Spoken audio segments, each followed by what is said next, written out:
नमस्कार, स्वागत है आपका डीआरएस इनसाइट्स के आज के प्रोग्राम में। मैं हूं आपके साथ नेहा सिंह और करने वाले हैं हम आज शेयर्स की बात अपनों के साथ। और जैसा कि आप अपनी स्क्रीन पर देख सकते हैं, मुझे आज ज्वाइन कर चुके हैं मिस्टर अविनाश गोरक्षकर, जो कि head of research in profit mart securities के। अविनाश जी, स्वागत है आपका आज के हमारे प्रोग्राम में। हाँ, गुड इवनिंग नेहा। मार्केट का सेंटिमेंट अच्छा लग रहा है, निवेशकों के चेहरे खिले नजर आ रहे हैं, लेकिन निफ्टी जो है वो 25,000 के आंकड़े पर ठहर नहीं पा रहा है, उसको सस्टेन नहीं कर पा रहा है। तो मार्केट में इस समय अविनाश जी आपके हिसाब से किस तरीके का सेंटिमेंट है, और आप जो निवेशक हैं उनको क्या सलाह देंगे? नहीं नहीं, मुझे लगता है कि देखिए 25,000 का लेवल क्रॉस करना थोड़ा सा चैलेंजिंग इसलिए रहेगा क्योंकि दो बातें हैं। एक तो आज भी आपने देखा होगा कि एफआईएस ने बिकवाली की है, कंटिन्यूसली वो इंडियन मार्केट्स में बेच रहे हैं। और दूसरा जो बड़ा सेलिंग फैक्टर है वो है प्राइमरी मार्केट। आप प्राइमरी मार्केट को देखोगी तो प्राइमरी मार्केट में मेन लाइन आईपीओस की बात करें या छोटे एसएमई कंपनीज की बात करें तो बहुत सारा supply of paper Indian market में आ रहा है। तो नॉर्मली क्या होता है कि जब भी प्राइमरी मार्केट तेजी में चलता है तभी लोग सेकेंडरी मार्केट में अपने शेयर बेचते हैं और प्राइमरी मार्केट में अप्लाई करते हैं। तो ये सिलसिला जब तक चलेगा तब तक 25,000 का लेवल इमीडिएटली क्रॉस ना पाएगा। और दूसरी बात आपने सुना होगा कि डोनाल्ड ट्रंप साहब ने अभी 2 दिन में बहुत अच्छे पॉजिटिव ट्वीट्स लिखे हैं, तो मार्केट इंतजार कर रहा है कि कहीं ना कहीं उनका दिल बदले और इम्पोर्ट टैरिफ जो अभी 50% है इंडिया पे वो 15% हो जाए, तो उससे डेफिनेटली एक बूस्टर शॉट मार्केट को मिलेगा।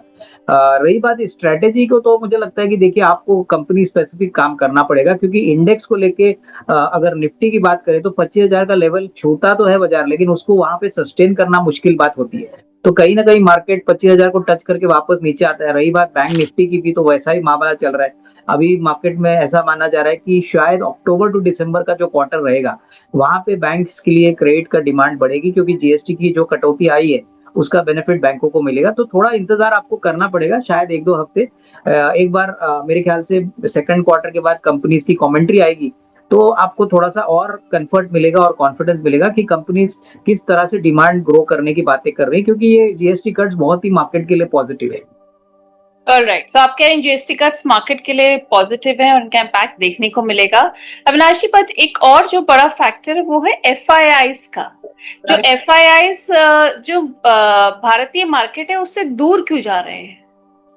नहीं देखिए, मेरे ख्याल से ये इसलिए हो रहा है क्योंकि मुझे लगता है कि डॉलर वीक हो रहा है, रुपया स्ट्रेंथन हो रहा है। नॉर्मली जब रुपया वीक होता है तभी ज्यादा पैसा इंडिया में आता है। और दूसरी बात देखिए, एफआईएस का थिंकिंग सोचना शायद मुझे पता नहीं, बट वो नॉर्मली बेसिकली क्या है ना कि वो मेरे ख्याल से हेज करते हैं अपनी पोजीशंस को।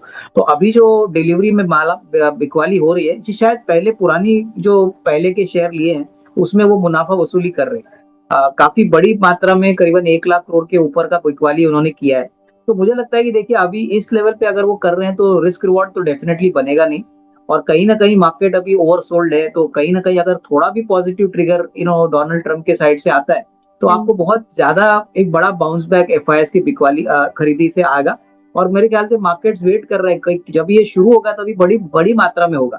तो I think we are now at the end of the tunnel. बहुत लंबे समय से बिकवाली देख रहे हैं, तो ये शायद मामला आगे 1 या 2 महीने के बाद चलेगा नहीं। उनको इंडियन मार्केट्स को इग्नोर बिल्कुल करने की गुंजाइश नहीं रहेगी।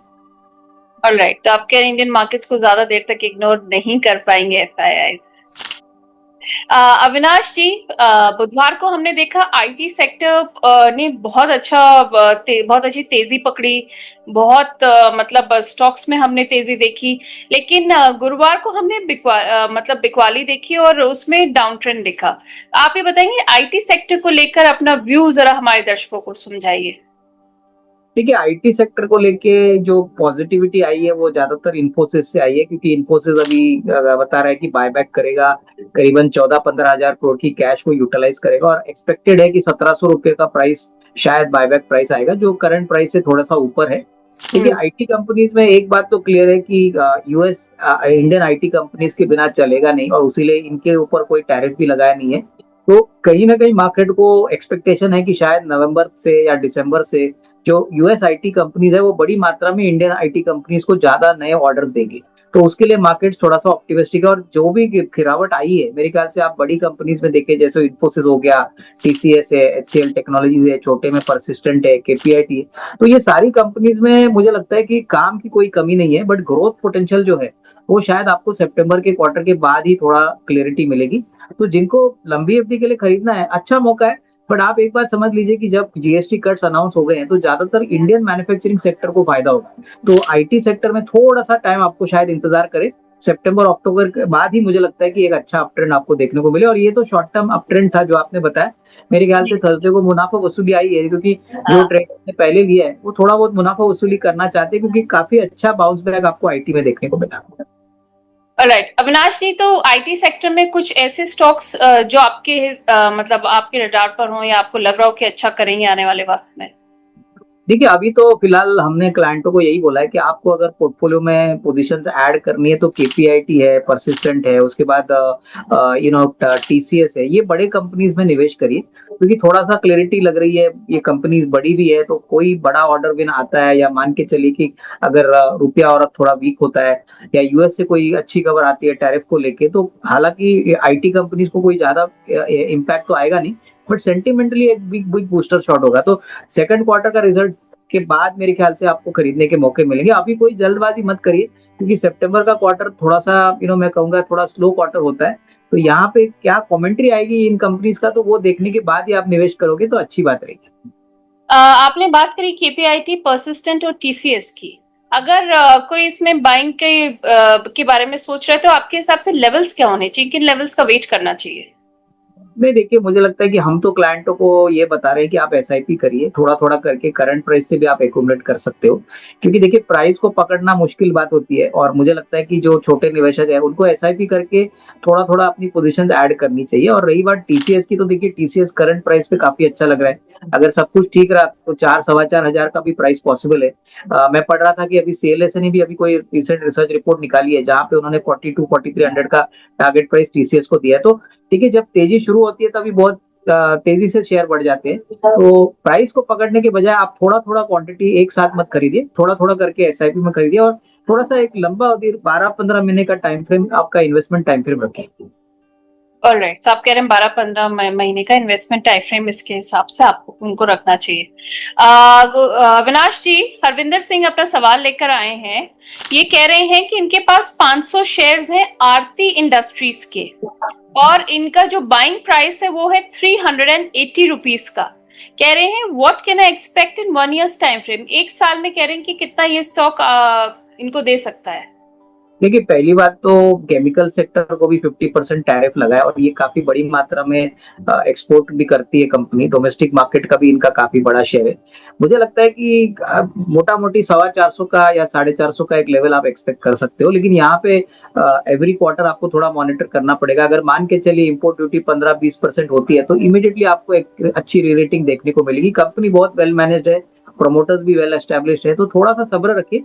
आई थिंक ये स्टॉक्स थोड़ा सा मे बी अक्टूबर के बाद अच्छे चलने की उम्मीद है। ऑलराइट, अक्टूबर के बाद आप कह रहे हैं इसकी अच्छी चलने की उम्मीद है। सुरेश चंद्र गुप्ता जी हैं, इनका सवाल एचएएल पर है।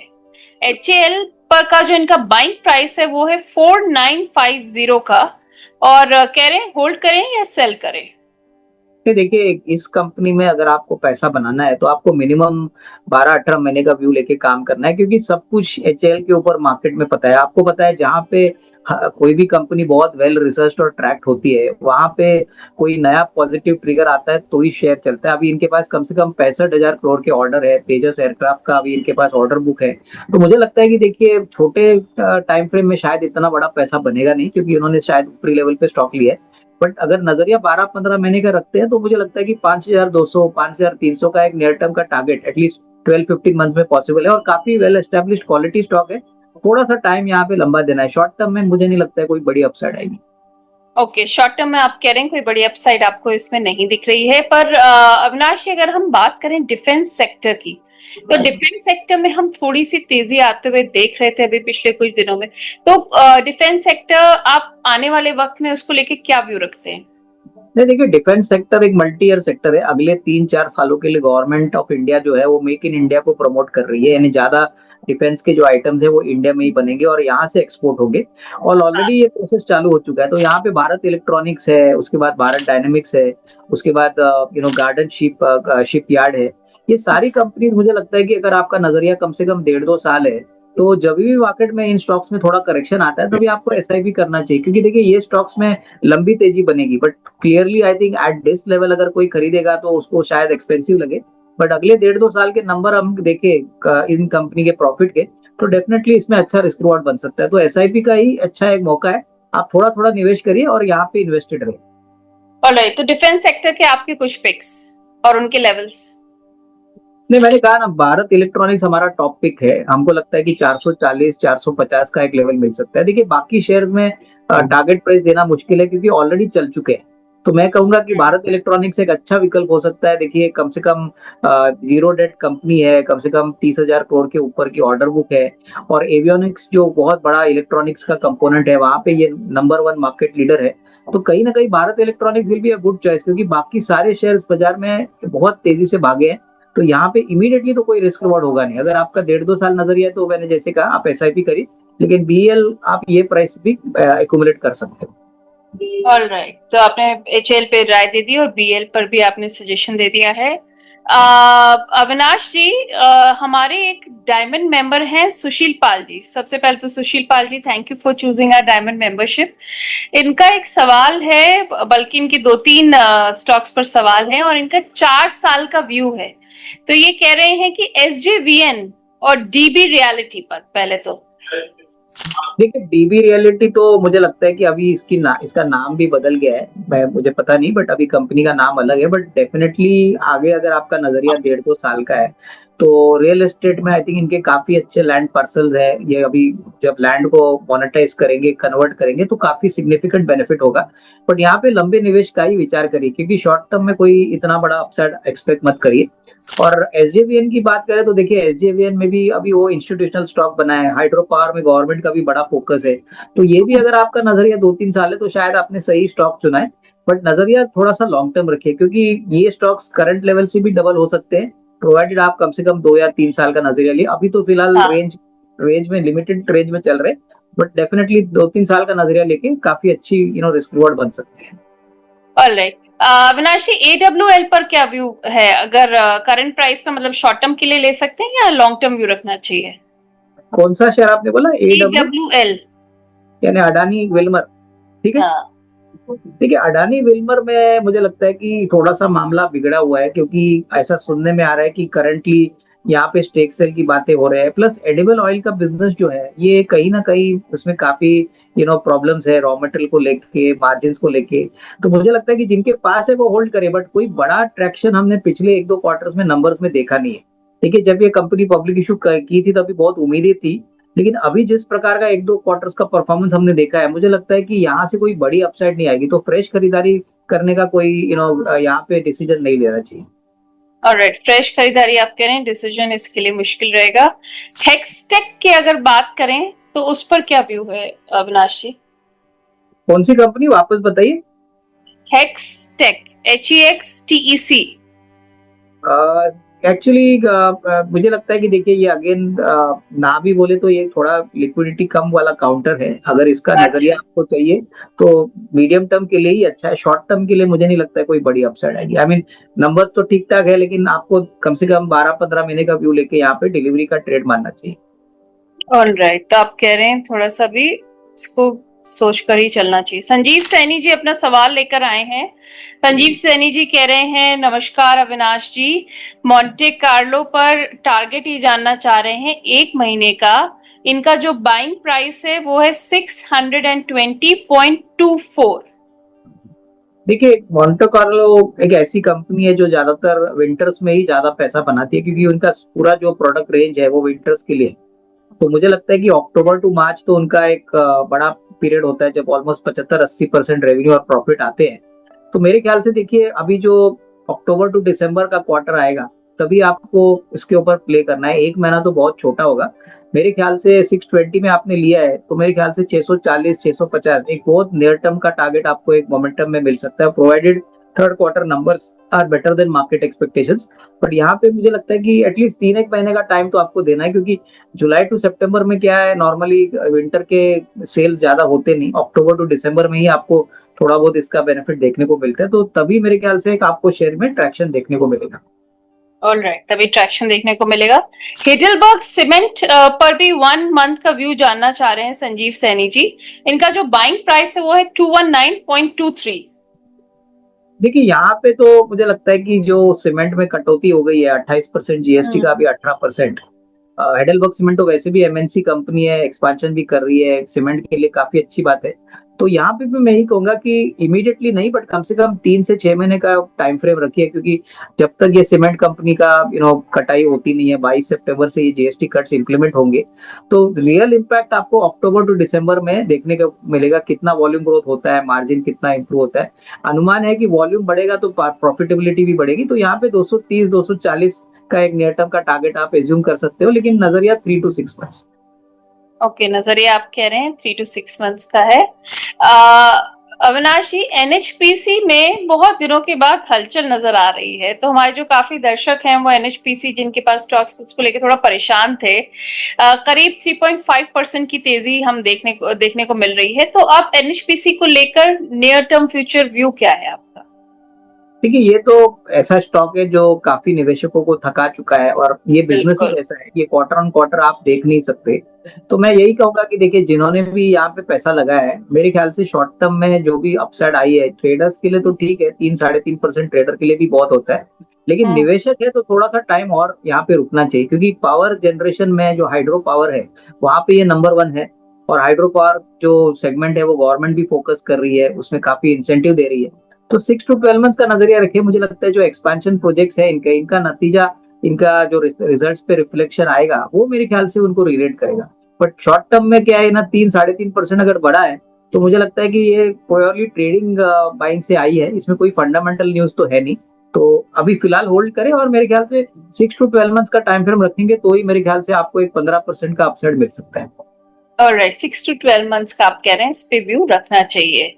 आशा जी हैं एससीआई पर सवाल पूछ रही हैं।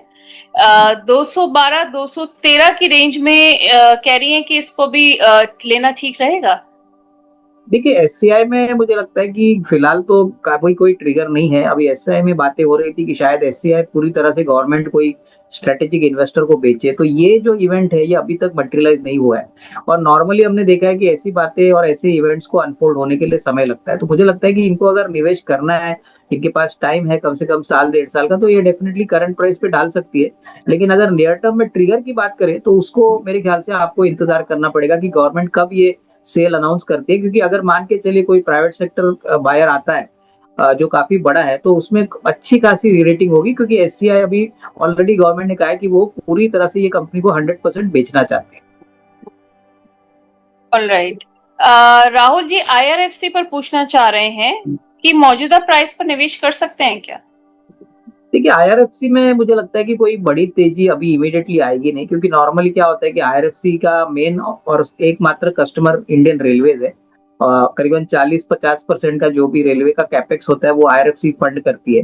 तो नॉर्मली बजट के पहले शायद जनवरी में आपको थोड़ा ट्रैक्शन देखने को मिलेगा, क्योंकि पता चलेगा कि रेलवेज इस साल कितना पैसा लगाएंगे। हालांकि गवर्नमेंट ने कहा है कि अगले 5 साल के लिए रेलवेज बहुत ज्यादा कैपेक्स करने वाले हैं। तो उस पॉइंट ऑफ व्यू से अगर 1.5-2 साल का नजरिया है तो ही इसमें पैसा लगाइए, अदरवाइज शॉर्ट टर्म में मुझे नहीं लगता कोई ये इमीडिएटली बढ़ने की पॉसिबिलिटी है। ऑलराइट, अब रेलवे सेक्टर की बात हो ही रही है, आईआरएफसी की हमने बात करी, तो रेलवे सेक्टर को लेकर आप इस समय क्या व्यू रखते हैं और इसमें कौन से ऐसे स्टॉक्स हैं जो अच्छा कर सकते हैं आपके हिसाब से? ये रेलवे के लिए तो मुझे लगता है कि जो वैगन बनाने वाली कंपनी है जैसे टेक्समैको रेल है, हमको लगता है कि करीबन 240-250 का टारगेट प्राइस आपको मिल सकता है। दूसरा तो मुझे लगता है कि टीटागढ़ भी बहुत अच्छे अट्रैक्टिव वैल्यूएशन पे आ गया है। कंपनी सबसे बड़ी वैगन मैन्युफैक्चरर है, प्लस मेट्रोस और गवर्नमेंट के लिए तो रेलवे के लिए तो काम करती है। तो ये कंपनी ऐसी है जहाँ पे अगर आपका नजरिया 12-15 महीना है तो करीबन 1200 या 1250 तक भी जा सकता है। अभी नीचे में मेरे ख्याल से 800 रुपए तक आया था। तो ये वैगन की कंपनी जो है यहाँ पे अगले 1.5-2 साल की ऑर्डर बुक ऑलरेडी ये बैठे। तो मुझे लगता है कि देखिए आपको रेलवेज में एकदम प्रॉपर सिलेक्शन करके इन्वेस्टेड रहना चाहिए, क्योंकि ये भी एक मल्टी ईयर स्टोरी है। हर साल गवर्नमेंट रेलवे पे ज्यादा पैसा खर्चा करेगी और उसका बेनिफिट मिलेगा।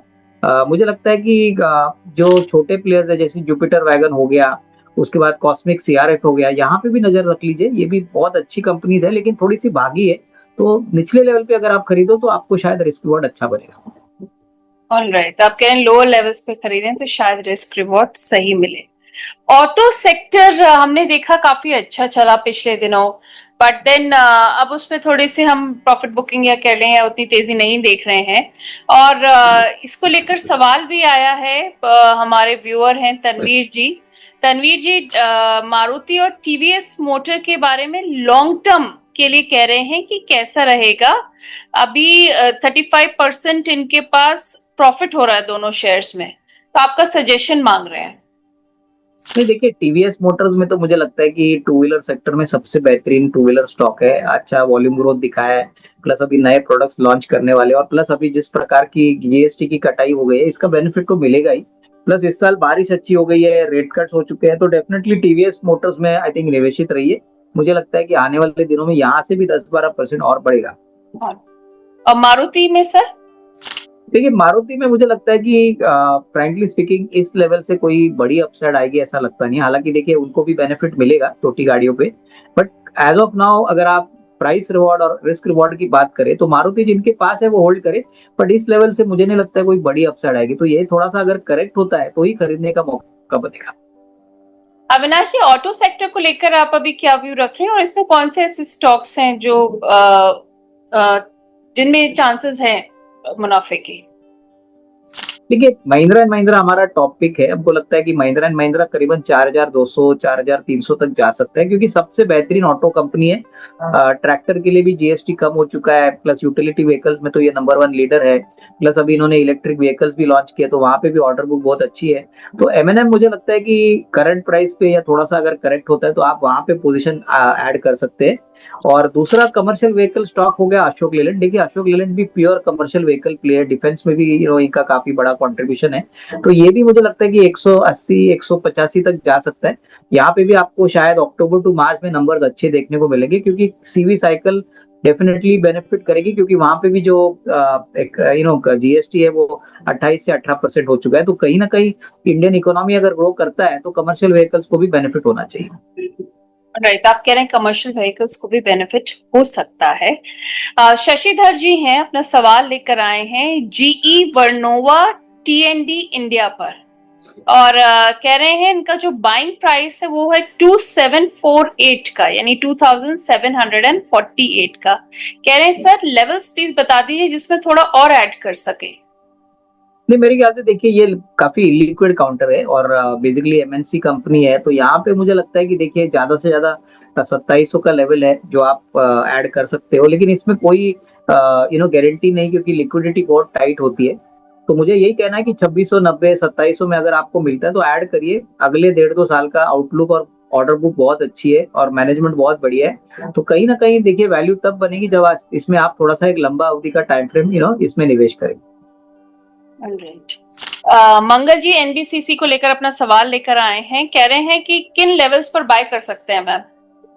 देखिए एनबीसीसी भी मैं यही कहूंगा कि गवर्नमेंट की सरकारी कंपनी है, बहुत ही बड़ा ऑर्डर बुक है, करीबन 70-75 हजार करोड़ का ऑर्डर बुक है, और कंपनी के जो पहले प्रॉब्लम थे अभी सॉर्ट आउट हो गए। अभी एग्जीक्यूशन का समय है, तो मुझे लगता है कि देखिए करंट प्राइस पे आप 25% ऐड करिए, और थोड़ा सा सितंबर का क्वार्टर आने के बाद तो वापस आप ऐड कर सकते हो। लेकिन नंबर्स कितने अच्छे एग्जीक्यूट होते हैं, क्योंकि ऑर्डर बुक होना एक बात अलग है, लेकिन उसको एग्जीक्यूशन अगर वो टाइम पे करते हैं तो ही मार्केट को इसको रीरेट करने का मौका मिलेगा। तो मेरे ख्याल से करंट प्राइस पे थोड़ा सा एक छोटा सा ट्रेड आप कर दीजिए, लेकिन नजरिया आपका कम से कम 6 to 12 मंथ होना चाहिए। आप कह रहे हैं इस पर नजरिया 6 to 12 मंथ्स का रखना चाहिए। अविनाश जी, मैस्टॉक को लेकर एक खबर आई थी थर्सडे को, जो सबमरीन प्रोजेक्ट है P-75, उस पर अपडेट आया था कि इंडियन नेवी के साथ कंपनी की बातचीत शुरू हुई है। और तो मैस्टॉक को लेकर आप क्या व्यू रख रहे हैं कि कैसा जाएगा अभी नियर फ्यूचर में?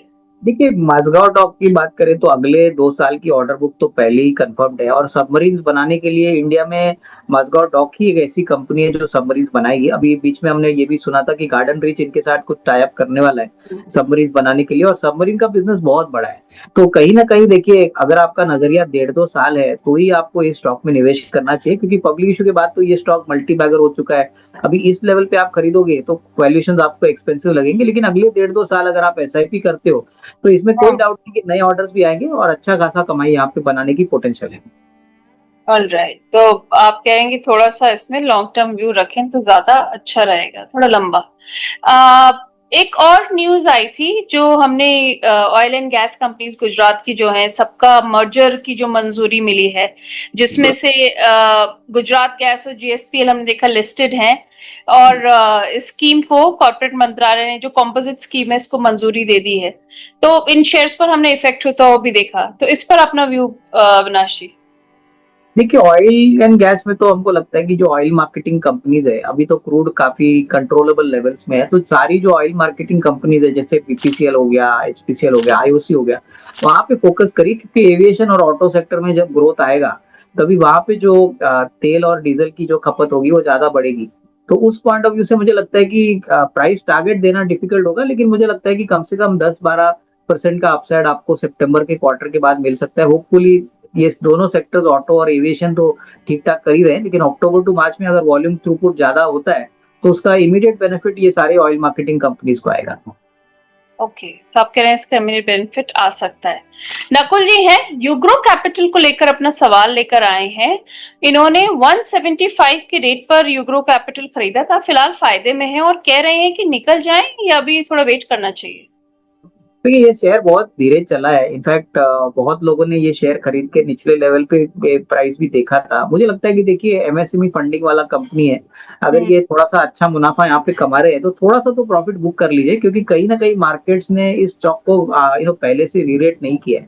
मुझे लगता है कि अच्छा। थोड़ा समय लगेगा, तो एटलीस्ट 40-50% प्रॉफिट बुक करिए और बैलेंस क्वांटिटी अगले 6-12 महीने के लिए होल्ड करिए। नियर टर्म में आप टारगेट्स कौन कौन से देख रहे हैं इसमें?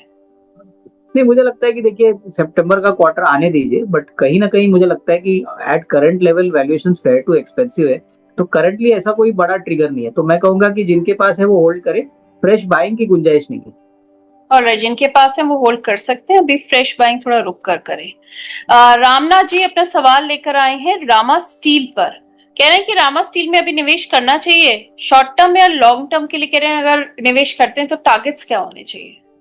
देखिए ये छोटी कंपनीज में जब नंबर्स आते हैं, कोई कमेंट्री आती है, कोई नैरेटिव आता है तो ही स्टॉक चलता है। तो मैं आपके निवेशक को यही कहूंगा कि अगर आपका नजरिया शॉर्ट टर्म है तो इस स्टॉक से बिल्कुल दूर रहिए। अगर आपका नजरिया 12-15 महीना है तो ही इसमें थोड़ा सा एक निवेश कर सकते हैं क्योंकि ये मिड कैप कंपनी है, छोटी कंपनी है। और अगर आपको स्टील और मेटल सेक्टर में काम करना ही है तो बड़ी कंपनीज में देखिए जहाँ पे विजिबिलिटी अच्छी है, फॉरेन इंस्टीट्यूशनल इन्वेस्टर्स है, फंड्स है, तो मैं कहूंगा कि यहाँ पे थोड़ा सा निवेश करिए, बट सितंबर का क्वार्टर कैसा आएगा वो पहले देखना जरूरी है क्योंकि अगर यहाँ पे कोई नेगेटिव सरप्राइज आ गया तो शेयर वापस चलेगा नहीं। ओके, तो आप कह रहे हैं अगर कोई नेगेटिव सरप्राइज आ गया तो शेयर शायद चलेगा नहीं। अम, शशिधर जी अपना सवाल लेकर आए हैं, ये है देवनागिरी शुगर्स पर। 1 ईयर का व्यू जानना चाह रहे हैं इस पर। देखिए ये शेयर मुझे लगता है कि शुगर सेक्टर में देवांगरे शुगर कंपनी बहुत ही एक अट्रैक्टिव बेट लगता है, बहुत ही ग्रॉसली अंडर वैल्यूड लगता है क्योंकि पहली बात तो देखिए इनका जो लोकेशन है वो कर्नाटका में है। कर्नाटका में काफी अच्छी पोजीशनिंग है शुगर के लिए, जो शुगर अवेलेबिलिटी के लिए, और इनके पास एथेनॉल फैसिलिटी भी है। एथेनॉल फैसिलिटी से ये काफी ऑलमोस्ट 50% रेवेन्यू वहां से आता है। पिछले साल 200 करोड़, 211 215 करोड़ के रेवेन्यू पे 11 करोड़ का प्रॉफिट किया था, और अभी इन्होंने एक राइट्स इशू किया था जो उनके डेट को काफी हद तक रिपे करने वाला है। तो आने वाला साल इनके लिए काफी अच्छा रहेगा। मुझे लगता है कि अभी तो 1 रुपए का शेयर है जो करीबन 4 रुपए चल रहा है, उसका मतलब 40 रुपीज है, 10 रुपीज का। तो यहाँ पे करीबन अगर 6 to 12 मंथ्स का नजरिया कोई लेता है तो करीबन 6 से 6.5 रुपया पॉसिबल है। तो ये डेफिनेटली इवन करंट प्राइस पे भी आप खरीद सकते हो और जिनके पास है वो होल्ड करें। ऑलराइट, करंट प्राइस पर भी खरीद सकते हैं, जिनके पास है वो होल्ड कर सकते हैं इसको। विक्रम ठाकुर जी ओएनजीसी और कोल इंडिया पर सवाल लेकर आए हैं। कह रहे हैं कि एंट्री लेना चाहता हूं दोनों में, लॉन्ग टर्म के लिए एंट्री लेना चाह रहे हैं। कह रहे हैं क्या सही समय है इस समय बाय करने का? देखिए कोल इंडिया ऐसा शेयर है जो ज्यादातर जनवरी टू मार्च के पीरियड में ज्यादा चलता है क्योंकि डिविडेंड यील्ड भी प्ले आउट होता है और जिस प्रकार से भी इकोनॉमी का जीडीपी ग्रोथ है, जीडीपी ग्रो करेगा तो ऑब्वियसली कोल इंडिया इकोनॉमी रिलेटेड स्टॉक है तो उसमें अच्छा पैसा बनेगा। तो मेरे ख्याल से जल्दबाजी मत करिए, अभी तो हम सितंबर में है, अगर आपका नजरिया खरीदना ही है तो सितंबर का रिजल्ट आने दीजिए, उसके बाद आप and you can start accumulating from the market, but definitely विकल्प अच्छा है। थोड़ा सा प्राइस में आपको बेनिफिट मिलेगा तो मेरे ख्याल से 10-12% की अपसाइड आपको कोल इंडिया में मिल सकती है। और ओएनजीसी पर सर? देखिए ओएनजीसी का मामला ऐसा है कि ओएनजीसी में अगर क्रूड के प्राइसेस बहुत तेजी से भागते हैं तो ही शेयर में रीरेटिंग होगी। उसके विपरीत ऑयल मार्केटिंग कंपनीज है जो बेनिफिट करती है अगर क्रूड स्टेबल है या कम होता है। तो अभी तो फिलहाल ऐसा लग नहीं रहा है कि क्रूड की कीमतें बढ़ेंगी। तो उस पॉइंट ऑफ व्यू से देखिए ये शेयर को जिनके पास है वो होल्ड करे, फ्रेश बाइंग की गुंजाइश नहीं है क्योंकि अगर कोई बड़ा सा वॉर होता है या कोई जियोपॉलिटिकल प्रॉब्लम होता है तो ही इसमें ओएनजीसी को फायदा होगा क्योंकि ये काफी लंबी अवधि के लिए ही काउंटर है। 2-3 साल का नजरिया किसके पास है तो ही निवेश करिए। मेरे ख्याल से शॉर्ट टू मीडियम टर्म में इसमें कोई बड़ी अपसाइड आएगी ऐसा लगता नहीं है। Alright, short to medium term में आप कोई बड़ी अपसाइड इसमें अभी देख नहीं रहे हैं। और सर लास्ट में गेल पर अपना व्यू प्लीज दे दीजिए, बहुत सवाल आ रहे हैं इस पर। देखिए गेल एक गैस डिस्ट्रीब्यूशन कंपनी है जो पाइपलाइन से गैस सब ट्रांसपोर्ट करती है और थोड़ा बहुत पेट्रोकेम बिजनेस भी है इनका। देखिए करंट प्राइस पे अगर आप देखें तो पूरी तरह से मार्केट्स ने नेगेटिव जो पहले पिछले क्वार्टर में मैनेजमेंट ने कमेंट्री दी थी वो थोड़ी सी डिसअपॉइंटिंग थी, लेकिन प्राइस अगर देखें तो काफी अट्रैक्टिव है और मुझे लग रहा है कि यहाँ पे आपका थोड़ा सा time frame medium to long term होना चाहिए क्योंकि ऐसी कंपनीज इंडिया में there are not many companies. और अगर आपका नजरिया कम से कम 12-18 महीने का है तो यहाँ पे एक अच्छा रिस्क रिवॉर्ड आपका बन सकता है। मुझे लगता है कि इवन फ्रॉम दीज लेवल्स एक 15-20% की अपसाइड पॉसिबल है, लेकिन टाइम यहाँ पे थोड़ा आपको निवेश करके थोड़ा लंबा रखना है। ऑलराइट, तो टाइम आप कह रहे हैं थोड़ा सा लंबा रखना पड़ सकता है। अविनाश जी, आज आप हमारे शो पर आए और आपने इतने सारे हमारे दर्शकों के सवालों के जवाब दिए, इतने अच्छे व्यूज सारे सेक्टर पर और सारे स्टॉक्स पर दिए, इसके लिए thank you so much for coming today. और जाने से पहले कोई डिस्क्लेमर सर? नहीं, कोई भी शेयर्स हम जो भी शेयर्स हमने बात की है, देखिए हम इतने सारे शेयर्स के ऊपर आपके चैनल पे बात किया तो हो सकता है कि काफी ऐसे शेयर्स हैं जो हमारे इन्वेस्टर्स को हमने रेकमेंड किए हैं। तो उसके लिए मैं ये कहूंगा कि जो भी शेयर्स है फंडामेंटली स्ट्रॉन्ग शेयर्स है लंबे अवधि के लिए, और पर्सनली मेरी कोई पोजीशन इन शेयर्स में नहीं है। Avinash ji, thank you so much for coming and giving your expert advice to all of us. Thank you. और मेरे दर्शकों को भी thank you for joining us today. अगर आपकी कोई भी सजेशंस हो तो प्लीज हमें कमेंट बॉक्स में जरूर बताइएगा। Thank you for watching. नमस्कार।